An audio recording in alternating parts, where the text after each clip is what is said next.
Hello, everybody. This is Yasser Al-Naimi from Film Talks, and today's guest is Dr. Johan Granberg, Professor of Interior Design in VCU. Welcome, Johan, to our show. Thanks for having me here. It's exciting. I've seen the show. I understand I've seen, and you do a really good job. It's needed. Thank you so much. I'm actually happy to have you here. Johan is a very close friend of mine, and we worked together on multiple projects here in VCU. And so Johan did something very exciting. I mean, for me, because as a cinematographer, and like for the film industry as well in Qatar, which is the interior design, the production design classes you guys have been giving in VCU with Fahad. And what you guys did is revolutionary to me and like to everybody in the film industry here, because you took interior design students and turned them into production designers. Can you talk to us, a bit more about that in detail? Well, it's not really that hard. I mean, if you think about it, anything that I built, anything we experience, anything that is designed, have a story to tell, right? So the only thing you need to do with an architectural design student is really to change the language a little bit and sharpen the tools in certain areas. So we already talk about blocking, for example, in interior design. We will never talk about blocking as a term, but we talk about how people move, and we call it circulation. So when you start to talk about blocking, it's a concept that interior designers get already second sentence out of it, right? So it's not a big trick. It's just to kind of make them aware that we're using a series of tools and how to use them. Wow. I mean, I've seen, I've been to a few of your classes, and I've seen these students work, and I have never seen so much passion in production designers, like on a set before, like I've seen with your students. I mean, what you guys do is just breathtaking and refreshing as well. Yeah, no. I mean, this student's going to run circles around us very, very soon. I mean, what they have, I think what they have is they're coming from another mindset, and maybe I'm talking about me. I'm a little bit older than you, but when it comes to the moving image, they're born and raised with computer generated images. They're born and raised with all the social media tools and gaming. So when you give them this freedom or this angle into what interior design can do, they really are, and this is not only me to say, but they really are there already, second or third class for people to teach them. And if you don't trust me, well, you trust yourself. But if you don't trust me, and then we have had filmmakers coming in with us, and they are really impressed with our students very, very early. And of course, then later on, when they really get it, then that's when you meet them, right? We've already been talking about this for a long time when you come in. They're so eager to learn as well. I mean, I can see that they meet you, talk about light, and meet other people talking about props and script analysis, and etc. Right? So I think it's just a very, very good mix of using what they know in a new way. And it should, some of the students, I think, going to continue with this. Other students, and let me talk a little bit about my profession. I'm an architect. So I really came from before here. I was talking about moving earth in a project in Kenya. So this is kind of, but other students in this class going to be better designers, because film has a way to see things that is new and exciting, but also very exact. All of a sudden, what you put in the image is what you get, right? Yeah. And all of this is something that we craft with in this course. And hopefully we're going to continue now. There's at least talk about doing this to a minor program. Yeah, yeah. I mean, I've heard about that, and I really can't wait for that to happen, because that's going to be amazing to have a minor, you know, in filmmaking in VCU, and have like the community of like, you know, filmmakers in Qatar, like, you know, join in it as well, which is amazing. But you said something that, like, you know, when creating a frame and like when you put something in an image, it, like, you know, really makes a difference. So can you talk to us a little bit about, like, you know, what is like the actual difference between real production design and, like, you know, set dressing? Well, it's really that's. I don't want to be offensive, but I think. Oh, you can be. I think a real. We can say, well, there's three directors of the film. Of course, you have the director, but you also have, of course, the director of cinema, Director of photography. Yeah. Yeah, and the very little is said about the director that move things that's not actors, right? Yeah, the art director. I think a real good art director can control objects as a director control actors. If that's a way to describe it, I think it's the craft of our trade. I think a really good art director would have objects speaks, and it's not like, you know, the flying carpet in Aladdin, but that's a really cool production design, right? A carpet that can speak, but they speak to us, and sometimes they don't speak at all because they're just there for they're visible, and that's really good as well. But sometimes, you know, I was thinking I should have two sets of cups here and output between them, because what I hold in my hand is personified who I am in a movie, right? So change a cup of coffee or this object to something else, and you will get something complete different from how I speak, or I have the same words. And so I think if that was the question we were after, I think that you need to kind of see the script in a film through these objects, and objects can be nervous, they can be confident, they can be give or take away powers from the characters, and good art direction gives a second layer of things. Otherwise, we could have done pretty much. We could have radio, and it wouldn't have been the same acting, right? Yeah, that's true. It's definitely a third layer of and like an extension of the character, and it's really, to some people it's strange, like how the space around the character, like, you know, gives a subliminal idea of what, like, you know, the entire movie is about, and, like, you know, what that character is. And I really find that fascinating, and I love, personally, like, as a cinematographer, I like working with like, you know, art directors and, you know, production designers in creating that sense of space.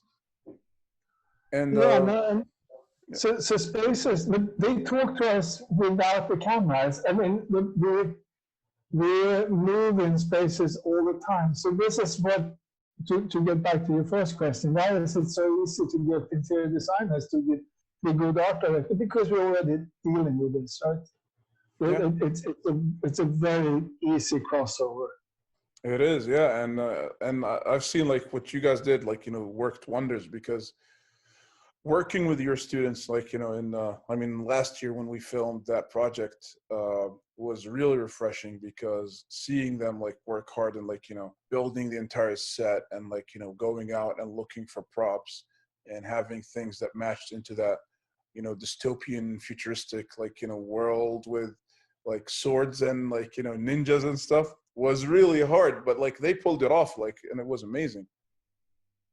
And they pulled it off by essentially grabbing a couple of very mundane objects that we have around us and place them in a sequence that makes sense, right? Yeah. And it's not, I'm talking a little bit because I'm an architect and interior design, I'm talking a little bit too much about the power of space and interior design, but the same goes with wardrobe and makeup and of course the graphic elements of the film, right? So and if you look into what the students of VCU are, we cover all these bases, and we. I don't know if this is true. I got this from a Jordanian art director. She told me that it's 47 different disciplines making movies together, right? And I think that you're going to find that at least 10 to 15 is very design intense. Yeah. I mean, in a way, coming from lighting and that experience, you're a designer of light, and that's also what the designer. That's designing a space. Yeah. But we also design light in our spaces, right? So it's already there in the education. Yeah. But I that's also. Why it was. Yeah. I'm sorry. It's this Zoom thing, like, you know, it doesn't allow, like, you know, overlap. Sorry.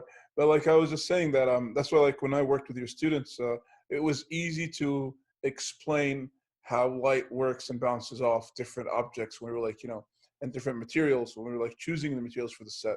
And like they understood it, like, you know, with usually when we sit with people and like, or with, you know, with crew, and we, like, you know, describe to them, okay, well, this material is like too flashy, this material is like too reflective, and like, you know, we want this type of reflection, this type of, like, you know, tone, like this type of texture on camera.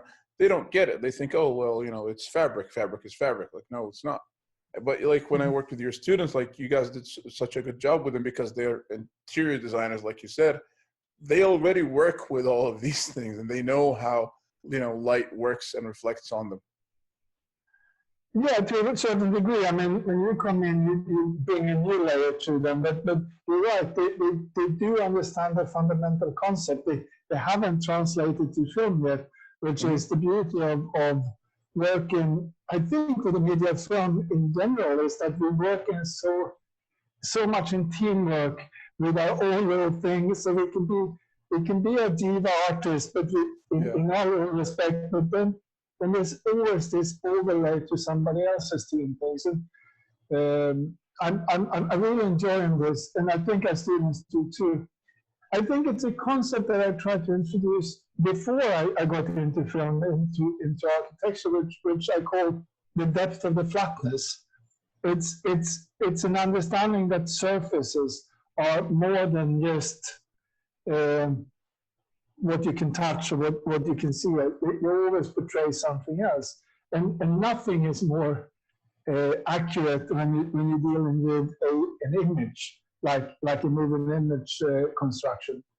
Because if you start, and I think this is, I don't know too much about young filmmakers, but I talked to a couple of them, and I think they come in from a flat idea of the world. They see the screen as because they're so much into the screen, they see the screen as an end result.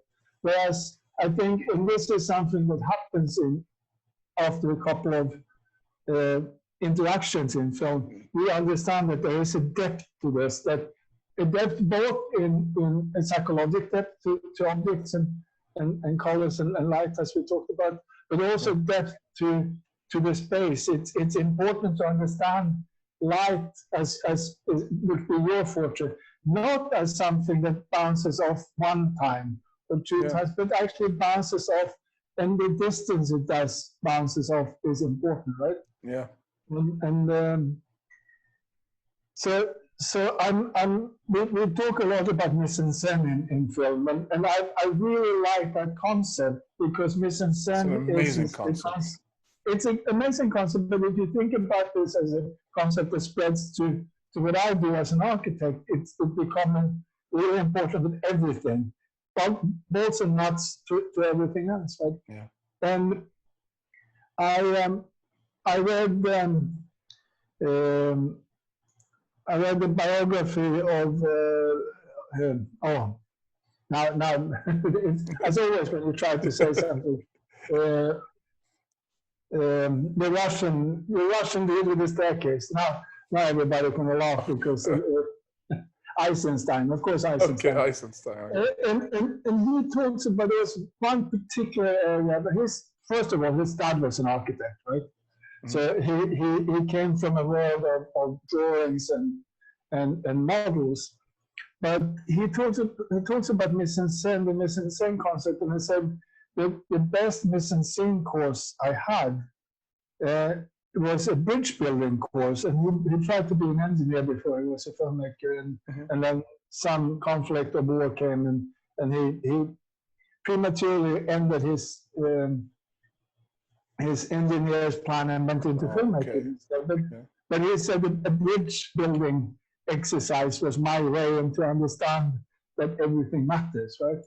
Yeah. So I think the overlap here is more than just an image. It's the whole world of film. It's profoundly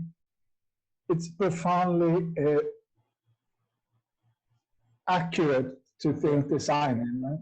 Yeah, I mean, like some would even say, filmmaking is trying to achieve perfection in every frame, and and that's when, like, you know, the whole team of like, you know, of crew, you know, work together on and try to achieve one image. And I think it's fascinating.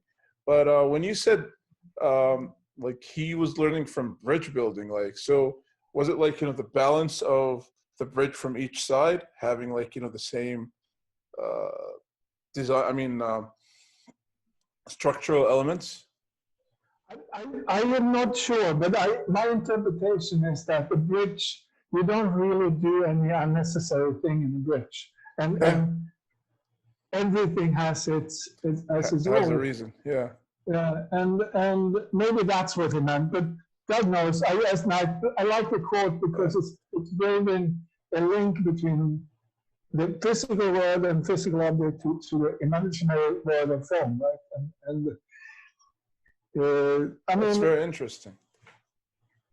And I still believe that we don't really teach production design. I don't like to use that word. I think we're actually teaching our designers to do a better job as designers. That's my goal, right? Yeah. The film comes as a really nice overlay, and you know how passionate I'm about the film. So it's not dismissive of the film industry or the film genre, but when it comes to teaching our design students through film, and this is a little bit of a twerk as well. So the word theory in Greek originally comes from the phrase looking through. You're looking through something.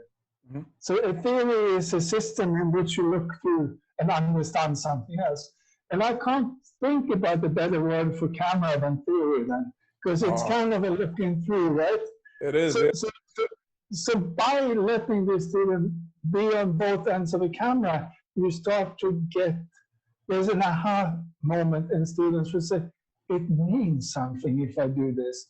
And because film is essentially much quicker than design and architecture, it takes me a year to do an architecture project, whereas it takes a day or two for some of these set builds that we've done. Yeah. We can prove the concept. It's not something abstract for them. They see it directly, and I think that's if you're talking about students and why I think it's so important that we do this project. I mean, so when you teach them light, it's also I let you teach light for interior design, even though I don't tell you, right? Yeah, yeah, you did. Yeah, that's what I felt like. I felt like every time when they designed something, it's like lighting, like, interior of like, a hallway. And sometimes some of them like had like these designs for like, what was it, like a foyer and like an entrance for like a film they wanted to do. And when they built the models, they were very detailed models and set. But going back to what you said about being an architect and working on film, last year, actually, I know, actually this year, right before COVID, I was fortunate enough to visit the Harry Potter film experience in the UK, and we ran into one of the art directors on a few of the Harry Potter films. He was there, and like, he had actually some of the blueprints built for like, Hogwarts and like, some of the buildings, and they were not sketches, they were blueprints for actual buildings and structures, and like, load bearing beams and everything. And I was like blown away. That's when I was like, oh, so that's what Johan does. Well, and this is the beauty of film. I mean, my other kind of film, I do documentary, but I work pretty much alone. It's a little bit of a Judge Dredd of a filmmaker, where I do the shooting, I do music. I have people I work with, but I do every step of that. But when you do big sets, it is really, I mean, this is why you never sit to the end credits, right? Yeah. Because it takes forever. It does, and once in a while, when you fall asleep in front of the TV, you wake up with the end credits still rolling, and it's like, it never ends. It takes a lot of people to make good movies, and I mean, Lord of the Rings is an amazing set design, which is partly physical, partly virtual, and I think this idea of using space as we do as architects, at building space. For example, in the latest Blade Runner, they went back to the model making. The buildings, you've seen them with huge models. Because, with LEDs and and lights and everything. Yeah, and so it can be either, and this is the beauty of film. I think it's not the right choice. You could. But in Blade Runner, the choice was to mimic the original feeling, and then you can go to a director that's Wes Anderson, that almost he could pretty much be. I mean, his films is like an architecture studio, where models are cut in half and people are inserted, right? So I think this is maybe the third of my themes for why we do and why we're teaching film and film theory and film making for our students is, I think that some of them might be really good directors, because I hope coming so. from not art director, to just move into that sphere of where they let objects talk and humans talk at the same time. And I know that this is good directors have that, no problem, right? But I think that film can be made from objects as well. I think that stories can be told from the view of set design in a way, right?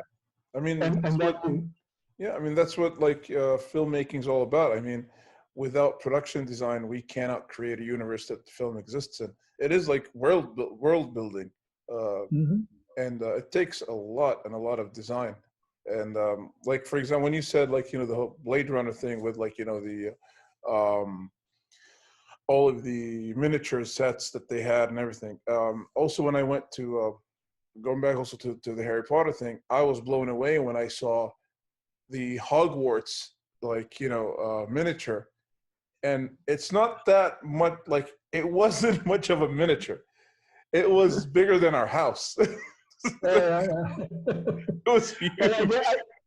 I guess you need to have a certain size to get the camera in, and constitute the sizes of things, right? But this is also because our students already make models. So I mean, I take that these sessions is a little bit of connection in between people in Doha as well. So this can be my reach out to filmmakers that have ideas now. Approach Yasser and me, and we hook you up with the students in your projects. Yeah, we will. Yeah, I mean, I worked with your students with like, you know, after they graduated in projects, and like last year we worked with them on a short film. This year as well, worked with them on a short film, and they were amazing. Like we built a complete set recently for a short film as well with Vlad and Aiden.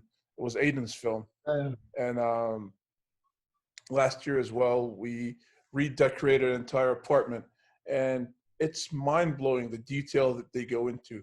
One of your students, she actually drew some of the paintings on the wall that were like an extension of the character.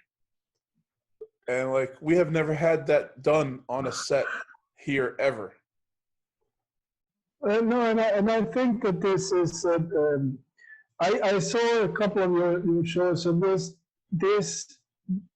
the beauty of the Doha film industry is we haven't done this before. This means that we can do things new way and unexpected ways.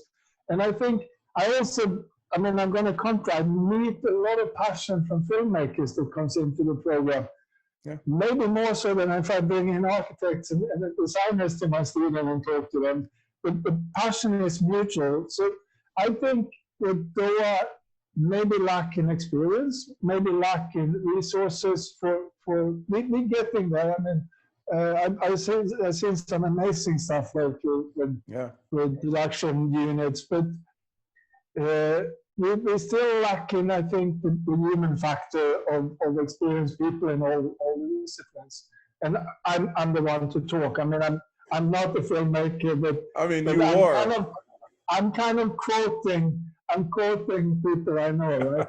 And, no, but you are. I mean, you had 2 documentaries now. Yeah, 3, but 3 actually, yeah, 3 documentaries. I'm sorry, and like, you know, I mean, I saw the favela film and I saw the bamboo film as well. So, so that's actually something else that people, like, you know, might not think a professor, you know, of art, like, you know, of interior design would do, is go and live in the favelas in Brazil. So can you talk to us a little bit about that experience? Well, and that's another, I think, now he's shifting legs completely into something, but equally passionate for me. I mean, this is the way. So I claim to be a researcher, and I claim to be a professor of things, which means that I need to produce a substantial body of work, right? To tell people what I'm doing. And usually that has been papers. So most professors write papers. It doesn't really matter what you do, if you're into medicine or you're into physics or you're into architecture or language. You write the paper, you present them in a conference or a journal. And in best case scenario, it's something people read. But in most case scenarios, it's just being re-quoted by somebody else. And I get fed up with that. And I always been, already when I was an architecture student, we did film. So I met up with a filmmaker in Brazil, and we were in the same favela, and she was also very impressed by this place, as everybody that goes to Tavares Pastor will be. And then we're coming in to one of the areas in Brazil that you say is the most lethal and deadly and horrifying areas. And all of a sudden, the only thing you see is smiling faces, open doors, and a very tight-knit community. Mm-hmm. So both of us said we should talk about this, and I felt just because he was a producer, a TV producer, a film would be a good way in. So that's how we started. uh, 8 years later, we have a product, and she is not really injured. But I didn't really understand how the difficulties it would be for me to shift leg to But it was an working amazing from. project. Like I saw it, Well, and it's really breathtaking. yeah, and but during this time we lived in the favela every summer, or I did. Yes, so it was. It's a love story for me. It's usually not so close to your object of study as I, but but I know every little street in that favela, and for me it was important to show people that hasn't been there and never gonna go there, but Yeah. still have an opinion. If you don't have an opinion about favelas, don't see the film. But if you one time or another have thought that these are horrible places, I can't live there, I can't go there, please see a film. It shows another side. And I heard, although I know very little about the other favelas in Rio, that there are similarities in the social life in the favelas, even though you have crimes in them, right? So, Yeah. so and I then think everybody should watch that film because, like, well, like you said, like, you know, the social structure in the favelas is something that I think communities used to have, like, you know, maybe 10 or 20 years ago, especially like here in the Middle East, you know, because like it used to be a very tight knit, you know, community. But now, Mhm. like, you know, with the modern, you know, lifestyle of work and going to, like, you know, more westernized, you know, lifestyle, people are like a bit, you know, further apart. But me watching that movie, it was like living my childhood again. So I think everybody should definitely watch that movie. Well, I mean, as an architect, we're always looking for building environment that people enjoy living in, right? So for me, it's not going, it's not a social work, and I'm not going to the favela to teach them anything. I'm actually going to learn. So what happens if if this is the reality we live in, and Yeah. what would it take to do this? Uh, I mean, we can't create a favela for people to live, or a village Yeah. for people to live in, but there's element that is admirable that we can bring into to the design today. Yeah. And since we're talking about passion project, the bamboo project has it's very, very similar, and I try to tie that into the production design because the next project would be a more suited for production design. But bamboo is also such a Beautiful film. strange field of, well, it's such a strange field of research for a Swedish architect. I've never really been close to bamboo in my life, and then I got the position down in Papua New Guinea, and there was bamboo everywhere. And when I asked my students who had building experience, who had actually been into building site, and I do this in Sweden and America as well. I asked students, have you ever built houses? And maybe 1 or 2 out of 30 would say, yeah, I've been out. In Papua New Guinea, was 2/3 of the students had built something. Yeah. And so it was a kind of, we had bamboo, we had students who built, the field was open. So I invited a series of, friends and close friends to friends for a conference and a workshop, and we built bamboo structure for a week together with the students. Amazing week. I mean, and then I moved to Qatar, and there is bamboo here, but usually in big hotels as decoration, right?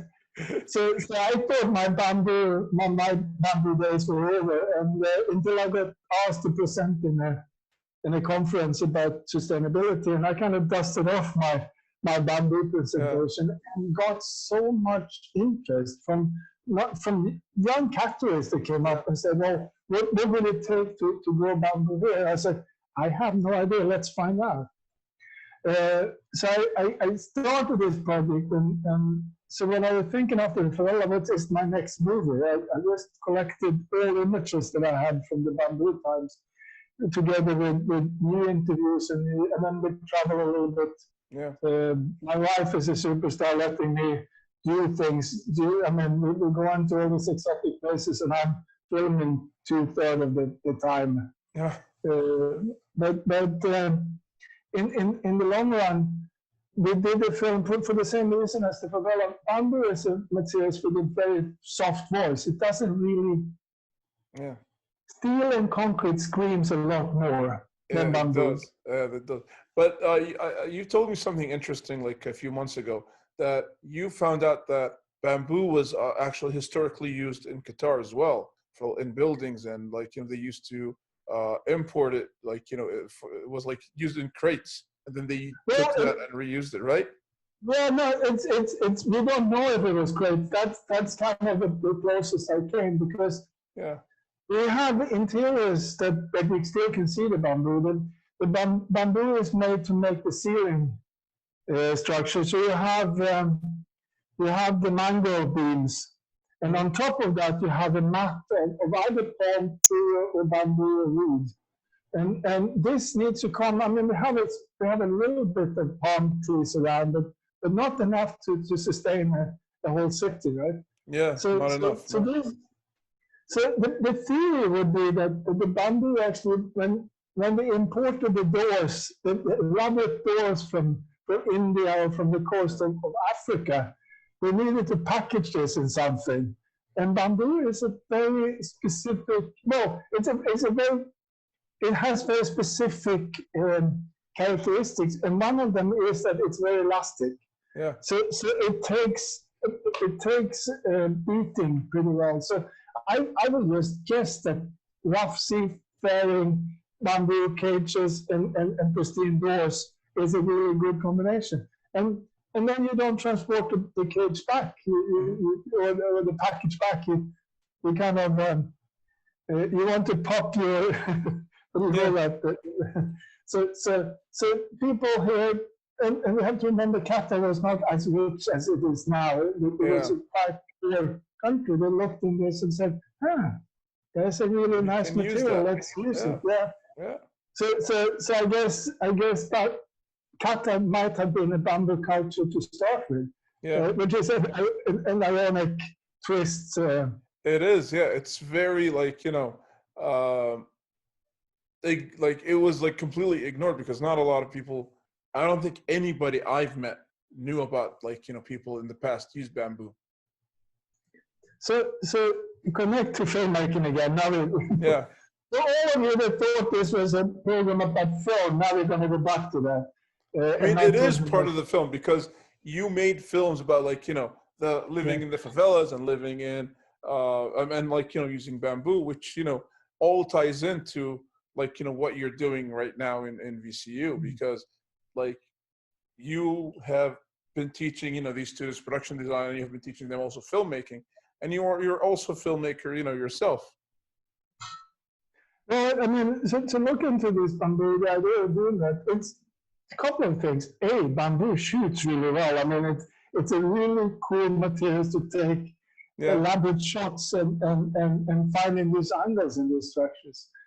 It's a beautiful material when it grows. It's a beautiful material when it's used in architecture, and it has a lot of potential that we haven't tapped into. The second thing is that all these constructions are off the beaten track. So as a filmmaker with a small camera rig, I can reach things and I can bring that into your living room. And I feel like one of my heroes, Jacques Cousteau, took a deep sea into my living room when I was a kid. Although I didn't have a diving license, I lived far away from the sea. There was a time in my life I wanted to be a marine biologist, and that was just because he brought that to us. So I feel that that's the power of film. We can do this, and you can download this now on YouTube and see a 30-minute movie about the favela, or a 30-minute movie on bamboo, and you know a little bit more of this for us, right? And to connect this to the next step, so one of the reasons why we don't see more bamboo in architecture is not because it's bad materials, or it's actually have a lot of very good potential to do a lot of things. Has the strength of steel. And it's also somewhat fireproof, right? Yeah, and so there's technical difficulties, yes, but it's not the whole story. It's a little bit like with favela. It has a bad reputation, and the bad reputation of bamboo is that it's often used in a certain style of bars. It's a tiki kind of. It tells you that it's exotic. It tells you that it's a poor man's materials as well. So, and it's a rural material. So that's actually going back again to choosing materials for the sets, for the space, and telling you a complete story just with the material.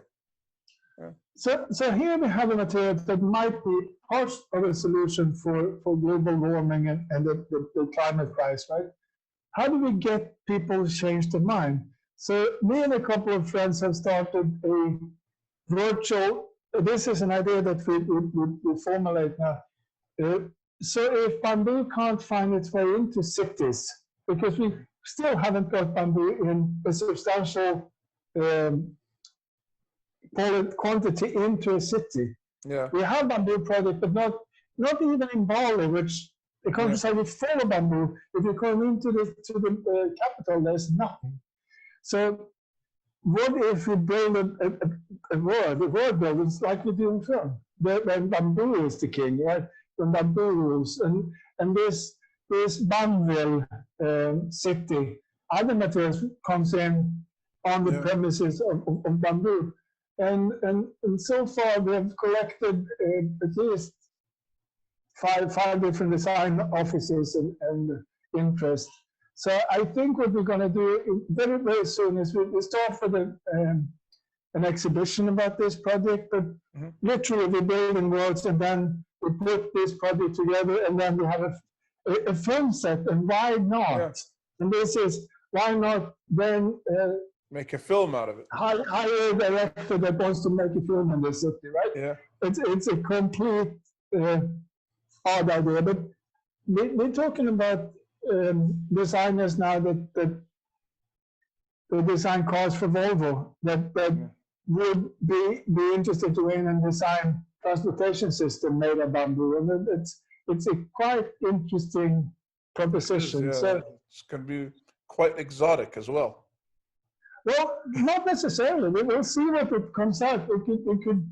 We could either say it's going to be exotic, but I think futuristic is what we're looking for, right? It's a positive futurism in all this, and that's the whole full circle to the world building. Yeah. So it's kind of a speculative documentary about the future. This is not lies because we're architects, and therefore we know. Hopefully, we know what we're doing, and then film tells the story about projects that haven't been built yet. Is that a lie? Yeah, it's like what is it, Jules Verne, when he wrote 20,000 Leagues Under the Sea and like Paris of the 21st Century. And then a film like Minority Report has, I think, 200 patents that are made after the film from projects that are exposed in the film. And this is just because they went around and looked towards what's in the laboratory, which is close to facial recognition, for example. You see that a lot in usually the other way around. Yeah. It's because engineers look at films and get inspired, and then they go and make, these things happen. Just like in 2001: A Space Odyssey, when they had those large flat touch screens, then now touch screens are everywhere. And that woman was holding a tablet, and now we have tablets everywhere as well. Well, we know this from storytelling that our imagination generates a gap that we want to fill, right? If somebody thinks about this, it's probably two things that happen. It's something that we can build, and things that we can think of can also be real. It can be, right? And the film has this amazing opportunity to talk about another word that people like to toss around is it's future reels, not science fiction, but future reels. Yeah. Just like, I mean, that's the power of film. Like you can talk about the past, the present, and the future, you know, all in one film sometimes. Like, you know, when, especially like in something like a TV show like Doctor Who, for example, like you have an episode in the past, an episode in the present, and an episode in the future. And, you know, just that's just the power of the medium. And And and yeah, and now with the availability, we're really moving into. I mean, just going down to the National Museum, it's a film. It's not. it I is. would Yeah. not. It's a moving image and experience, and so we're not seeing film. And we don't necessarily need to see film. Talk about the flatness of the surface again. We don't even have to have a flat surface to project things on. We can project things while we're moving. Yeah. Just like they And did in the museum. It's amazing. Like you just walk through the entire story of, you know, of Qatar in that museum. yeah, and this gives a hope for cultures that are not. I've been talking a lot about objects, and that's because I'm coming from object making. But it gives a hope for non-object culture to exist, right? Because Yeah. now we can tell stories without using too much material. Yeah. And I think that's it's not killing interior design. It's not killing, but rather becoming a really nice addition to what we're doing already, right? Yeah. And once again, look to our students. We're already building virtual realities in the Yeah. project. And those drawings that you saw, that's virtual reality already there, right? So the That is computer true. program we're using in interior design is similar, sometimes the same as you're using for creating film Yeah. experiences, right? Yeah. I mean, what you guys are doing like is amazing, and I really can't wait for that. The minor that, you know, filmmaking VCU to happen, and and I know this conversation can, like, you know, can take on, like, we could talk about this for hours, but unfortunately, like, you know, we have to end it like at some point. And I think this is a really nice place to end this episode. And thank you so much, Johan, for being here with me and talking about, you know, your passion of film and, you know, and production design, and like also the architecture with me. I see one thing that happened during, so we set the light when we had the little sunlight. Yeah. Now it's way too red here. Yeah. But, It is. Yeah. Yeah. I've noticed that. Yeah. that's what happened. It's not me getting angry at Yasser, Yeah. if that's what the impression. It's the light in the room that change. Talking about your set design, right? Okay, Yeah. thank you so much for having me. Thank you so much for being with us. Thank you. Goodbye. Thanks.